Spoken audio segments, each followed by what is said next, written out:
la relación entre antropología y política, que yo digo que la antropología es política, pero habría que cualificar.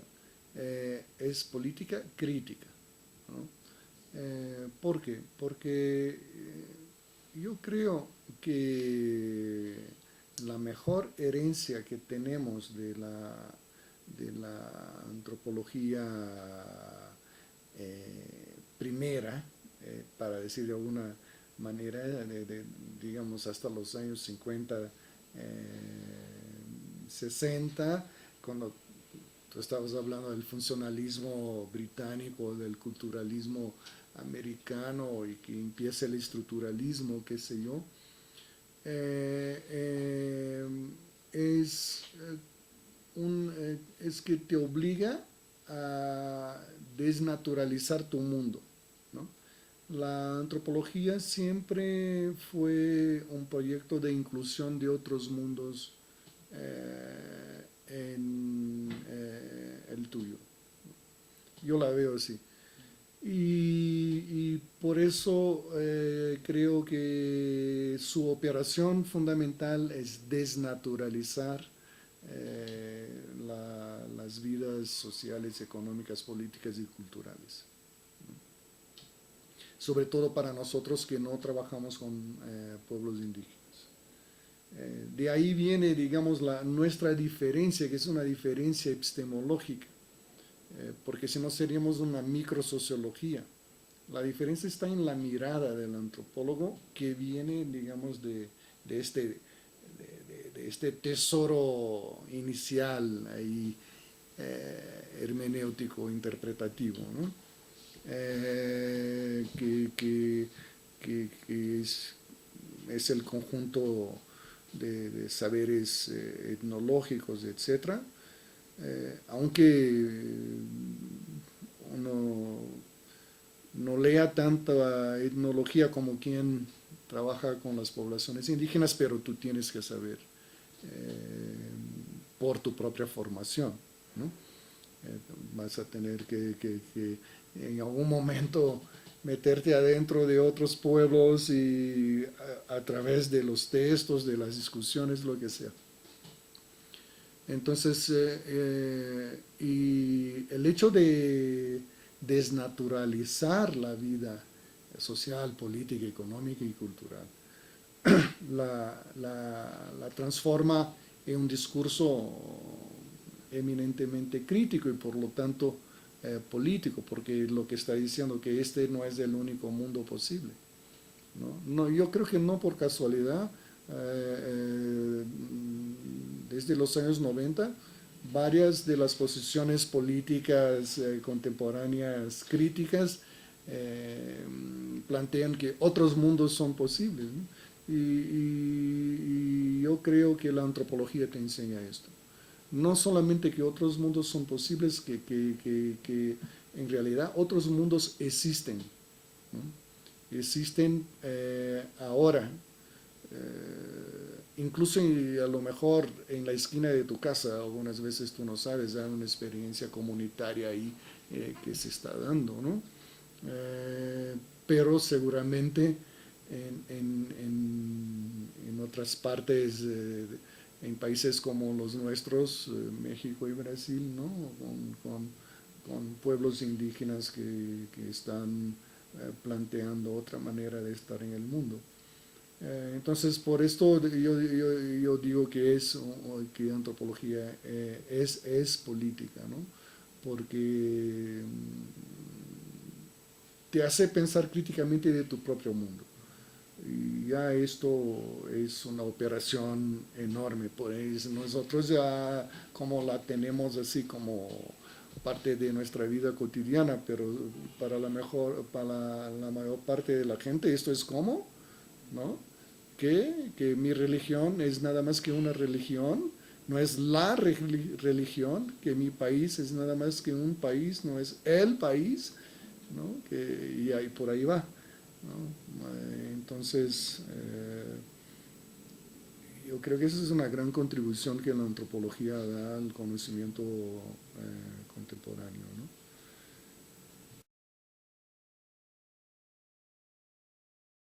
Eh, la noción de cosmopolítica, que en realidad hay un debate grande desde los años 90, ¿no? Ahí por un lado pasa por la literatura anglosajona, por otro lado por la literatura francesa. Para mí, en realidad yo me acerqué de esta discusión después de mis trabajos sobre cosmopolitismo. Eh, y lo que me llama la atención, lo que me estimula en la propia noción de cosmopolitismo, es que es una noción que carga una tensión entre lo permanente y lo inestable, ¿no? El cosmo como el mundo natural supuestamente fijo, eh, y la polis, ¿no? No, las experiencias humanas variables. Entonces, esta tensión, digamos que es una tensión constitutiva de los estudios sobre globalización y también de la antropología, ¿no? De que hay una experiencia y hay muchas experiencias al mismo tiempo. Y eso está, digamos, junto, ¿no? En la noción de cosmopolitismo. Entonces, cuando tú hablas de cosmopolíticas, estás llevando esta preocupación, de esta tensión, claramente al universo político, ¿no? Además, yo creo que para mí también fue una manera de escapar en un sentido positivo de la trampa de la discusión sobre universalismo y particularismo. Porque en realidad si tú ves que, y ahí son estas grandes afirmaciones que los antropólogos algunas veces nos gusta hacer, que todos los pueblos hacen afirmaciones sobre el mundo, sobre lo que les parece que es el cosmos y lo que les parece que es la polis, ¿no? Entonces, las cosmopolíticas existen en todas las partes. No es el atributo de determinados tipos de personas, ni de grupos, ni de culturas. Son discursos que pueden ser producidos de una manera múltiple y claro, fueron producidos de una manera múltiple desde hace, uno podría decir que desde siempre, ¿no? Eh, entonces, la cuestión es, ¿por qué una cosmopolítica se transforma en algo, de nuevo el problema de la visibilidad, ¿no? En algo que tiene más visibilidad, que tiene, digamos, más poder de diseminación y más poder de convencer por la fuerza o por las buenas a la gente, ¿no? Entonces, esa es una otra pregunta, o sea, que tenemos varias cosmopolíticas, digamos N cosmopolíticas, pero algunas son más fuertes. Fuertes en el sentido de poder ocupar de manera más evidente y eficiente el espacio público, las discusiones públicas, el mundo de la política en términos amplios, ¿no? Entonces, claro, pero estamos hablando de cosmopolíticas, entonces estamos hablando de discursos que también hablan del mundo, ¿no? En el sentido del planeta. de algo que va más allá del lugar de donde yo estoy. Y entonces, y hay muchos, hay muchos. Claro que muchos de ellos se autoproclamaron o fueron proclamados como universales, pero en la mayoría de las veces estas autoproclamaciones tienen que ver con el poder de quien enuncia estos discursos, ¿no? O el poder no de quien enuncia, pero de lo que quien enuncia representa. O sea, el poder de lo que está por detrás de quien enuncia, ¿no? Y, eh, y por eso aparecen más unas y menos otras, ¿no? Eh, entonces, mi definición es una definición muy corta, muy instrumental. Hay libros que 300 hojas sobre lo que es cosmopolítica. Yo digo que son discursos que tienen pretensión de tener alcance global y son conscientes de eso. Ni siempre lo son, ¿no? Pero en general son discursos que están hechos para incluir o excluir el otro. Pues ahí está. La cosmopolítica puede tener señales positivos o negativos, ¿no? Los de inclusión, digamos que tienen una destinación o ¿cómo diría? Un deseo democrático, ¿no? De apertura, ¿no? De cambio, y ahí están en las manos para decirlo de una manera, porque esta es toda una otra discusión también de los progresistas. ¿Quiénes son los progresistas hoy día? Es un buen debate. Y los otros no, los que son, digamos, cosmopolíticas de exclusión o de reproducción de la hegemonía, ¿no? Están interesados en el mantenimiento del status quo. Y por lo tanto, y hay muchos. Algunos se disfrazan de lo que yo llamo de los mega discursos fraternos globales, ¿no? Eh, que pueden ser apropiados de manera crítica, como los discursos sobre derechos humanos y su pretensión a la universalidad. Otros ya creo que es más difícil de ser apropiado de manera crítica, por ejemplo, el discurso sobre desarrollo, sobre progreso, es un discurso eminentemente clasificatorio, y clasificatorio en el sentido que impone una cierta jerarquía de maneras de estar en el mundo, ¿no? Y esto sí es interesante de lo que estábamos hablando antes, sobre el poder de la antropología de desnaturalizar las cosas. Porque la crítica más fuerte al desarrollo viene de la antropología, ¿no?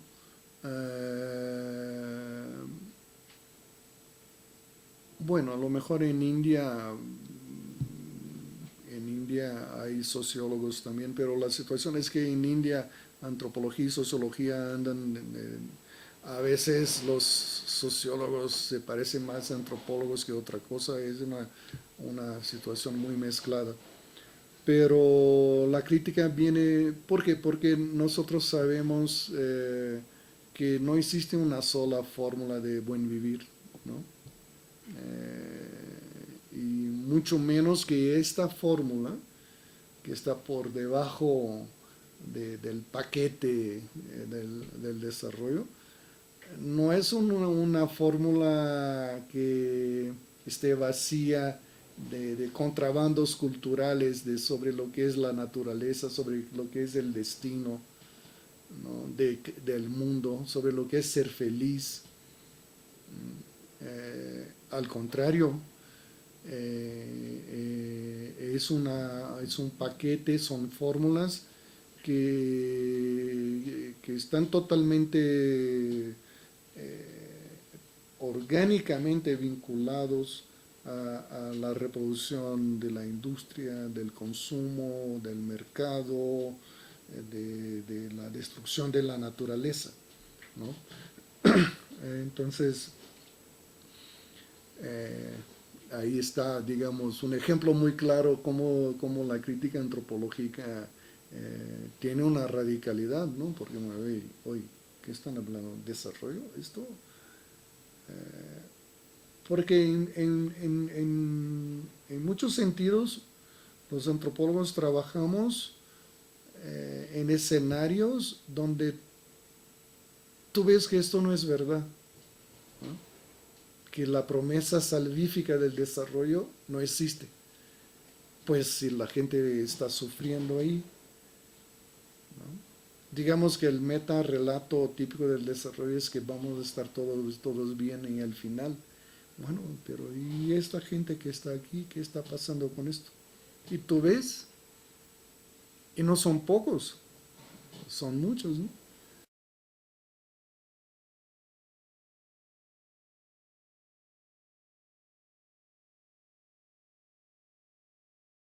Hoy tú tienes que estar en una posición así muy extremada a la derecha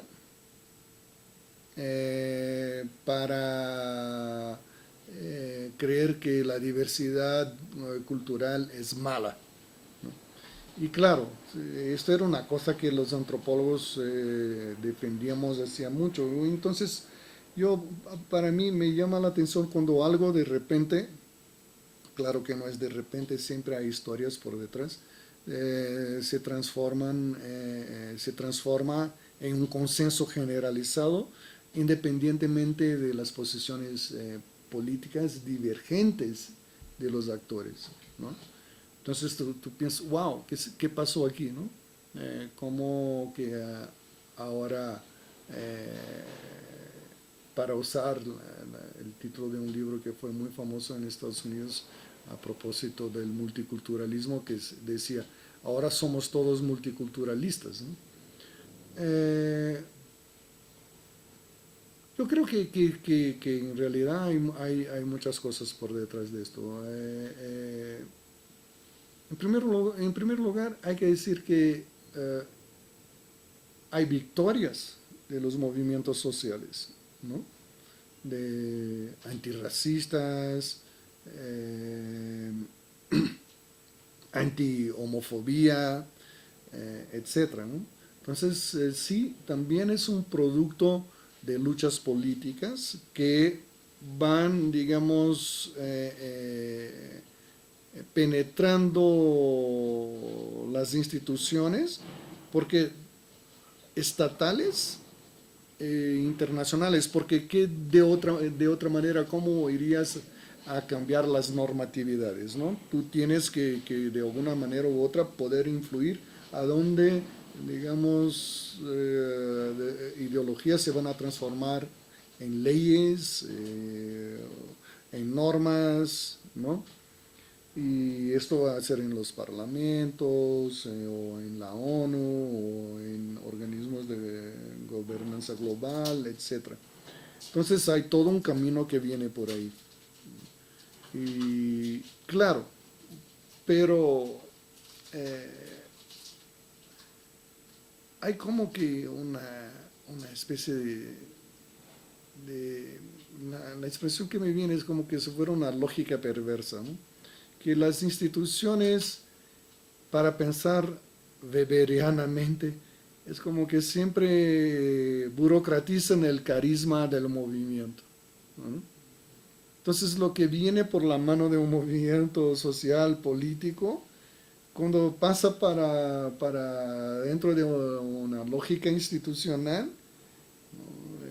burocrática, como que fatalmente pierde una cantidad, vamos a decir que es una cantidad a lo mejor la cantidad más bella, ¿no? de energía que viene con las luchas por reconocimiento, ¿no? Esto no quiere decir que no se deba hacer este movimiento, pero que este movimiento muchas veces termina en burocratizaciones. Pero por otro lado, de una manera más abstracta, es que no hay nada de revolucionario en aceptar la diversidad. Al contrario, la lógica del capitalismo transnacional supone la aceptación de la diversidad. Porque lo, lo único que no se puede todavía lidiar es con la diversidad lingüística dentro de estos ambientes, ¿no? Porque, por ejemplo, el estudio que hago sobre el Banco Mundial muestra claramente, y esto es obvio después que lo ves, ¿no? Es que tú puedes tener gente con más de 100 personas trabajando en el mismo lugar, pero tú no puedes tener 100 personas, perdón, de más de 100 países trabajando en el mismo lugar, como es el caso del Banco Mundial. Pero tú no puedes tener una institución en donde se hable más de 100 lenguas. Pues no funciona, ¿no? Es la Torre de Babel. Entonces, pero sí, tú puedes generar determinados nichos de aceptación de la diversidad ahí adentro y no va a pasar nada. Al contrario, ¿qué va a pasar? Es que tus funcionarios van a estar más contentos. Entonces, y es mejor para ti, ¿no? Si la gente que trabaja para ti está contenta y no está enojada contigo.